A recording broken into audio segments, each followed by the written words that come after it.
Welcome to Catherine's tutorial. In this video, we'll learn about monohybrid cross in detail. Monohybrid cross.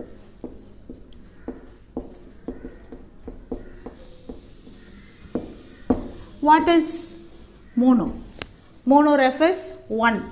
Okay. So if you are going to cross one character, if we are going to get the results of crossing only one character, and that is known as monohybrid cross. Okay. So Gregor Johann Mendel, who is also known as father of genetics. Father of genetics.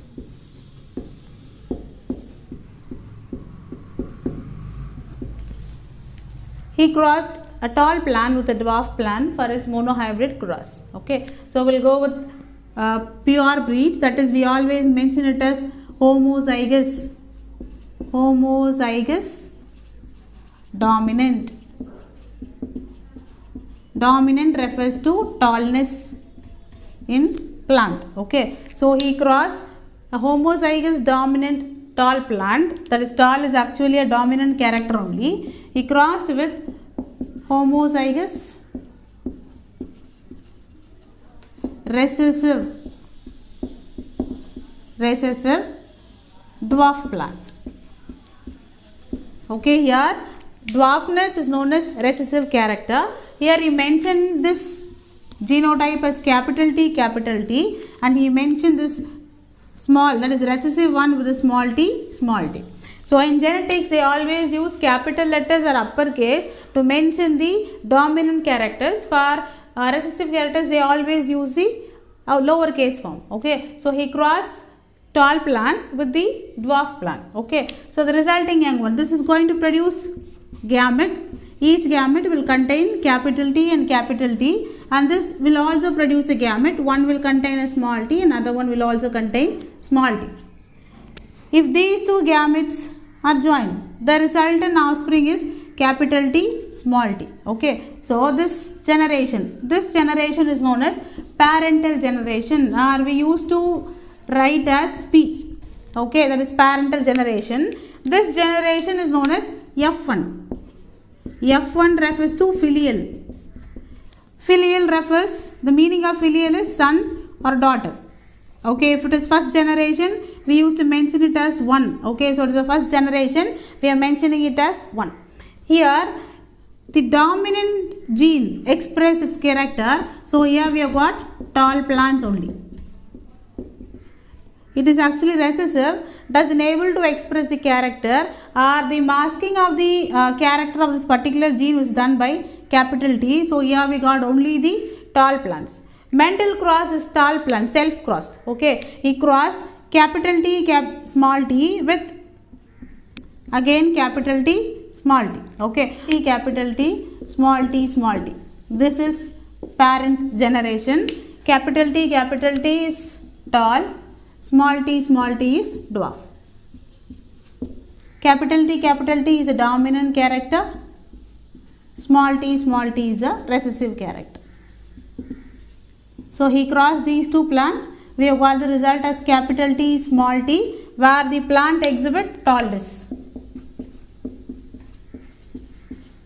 Small t is not able to express its character because the dominant gene will mask the character of small t. So what Mendel has done, he has crossed, this is F1 generation. He took F1 generation plants and he crossed with capital T, small t. Okay, self cross. Okay, he has done self pollination or self cross. The resultant young one will draw Punnett square. This Punnett square was given by Reginald C. Punnett. It was given by, this Punnett square was given by Reginald C. Punnett. That is why it is named as Punnett square. This square will help us to find out the probability of offspring. So what type of probability will occur if this type of parents were crossed, and that result we obtain by using this Punnett square. We will draw Punnett square here for this cross. Here capital T, small t. Here capital T, small t. This will go with this one, so capital T, and this goes with this one, capital T, small t. When it goes here, only the dominant will come first, followed by the recessive alphabet, and here if these two are crossed, small t, small t. To plot the genotypic ratio and phenotypic ratio. Phenotypic ratio is nothing but the physical characters or physical appearance. Phenotypic ratio is nothing but external appearance. External appearance. When we look at these plants, wherever you can able to find capital T, they are going to exhibit the character tallness. So, if I am going to get the phenotypic ratio, how many tall plants we have got? We have got 1, 2, 3. So, tall plants are 3 in number. What is the amount of dwarf plants? The ratio. We have got only 1. So, the ratio is 3:1. This ratio is known as phenotypic ratio. If you want to plot the genotypic ratio, we will write here the genotypic ratio. The genotypic ratio for this cross, it is nothing but the genetic makeup of an organism. The genetic makeup of an organism is known as genotypic ratio. Here I am going to write the genotypic ratio or genotype of the plant. For example, we will start with capital T, capital T. How many capital T is here? It is only 1. So, we are going to write the genotypic ratio capital T as 1. The next one is capital T, small t.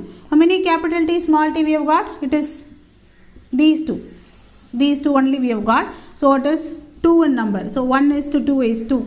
Followed by small t, small t. How many small t we have got? Only 1. So, the genotypic ratio is 1:2:1. And one more important thing when you write genotypic ratio, whenever you write genotypic ratio even for dihybrid crosses, the first one should be dominant, the last one should be recessive, and the form which is intermediate will come in between. Intermediate, or we can able to say heterozygous. Okay, so the heterozygous forms will be in between. So this is how you have to write genotypic ratio. It has to start with dominant and followed by the heterozygous and followed by the recessive character. So the phenotypic ratio is 3:1. The genotypic ratio is 1:2:1. So based on this experiment, what Mendel has observed. So this generation is known as F2. The ratio what we have got is nothing but F2 ratio, F2 generation ratio. So whatever character has been not seen in F1 generation. So here we lost recessive character. That is, we cannot find the dwarf plants here in F1 generation. The dwarf plants are absent in F1 generation, but when we self them, we have got the recessive triad back. Okay, so what he observed is whatever characters has been lost during F1 generation, it has been reobtained or it has reappeared during the F2 generation. Okay, so it is based on this only he proposed the laws of genetics. We will just see about those laws in next class in detail. Thank you.